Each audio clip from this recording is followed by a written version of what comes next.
మన తెలంగాణలో ఏడుపాయల వనదుర్గా భవానీ టెంపుల్ చాలా ఫేమస్ టెంపుల్. ఈ టెంపుల్ మెదక్ నుంచి 13 కిలోమీటర్స్ దూరంలో, హైదరాబాద్ నుంచి 92 కిలోమీటర్స్ దూరంలో ఉంటుంది.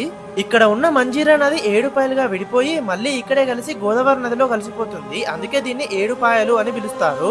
ఈ టెంపుల్ ముందే మనకు ఒక పెద్ద గోపురం కనిపిస్తుంది. అట్లనే ఏడుపాయల్లో ఒక పాయ అమ్మవారి పాదాలను దాకుతూ వెళ్తుంది. ఇక్కడ చాలా మంది స్నానాలు కూడా చేస్తున్నారు. ఇక్కడ ఒక సంతాన గుండం కూడా ఉంది. ఇక్కడ పిల్లలు లేని వారు స్నానం చేస్తే పిల్లలు ఉడతారని నమ్ముతున్నారు. ఇక టెంపుల్ లోపలికి వెళితే మనకి ఏడుపాయల వనదుర్గా భవానీ అమ్మవారు కనిపిస్తారు. అట్లనే మనం గుట్టపైకి వెళితే మనకి ఎల్లమ్మ టెంపుల్ కనిపిస్తుంది. ఇంకా పైకి వెళ్తే మనకి బండరాలలో జమదగ్ని ముని ఆలయం కూడా కనిపిస్తుంది. ఇక్కడికి వచ్చిన వాళ్ళు ఫస్ట్ అమ్మవారికి బోనం వండి తీసుకొచ్చి ఇక్కడ సమర్పించి దర్శనం చేసుకుంటారు. తర్వాత వాళ్ళు తెచ్చిన కోళ్ళని మేకల్ని కోసి ఇంకా వండుకొని తింటారు.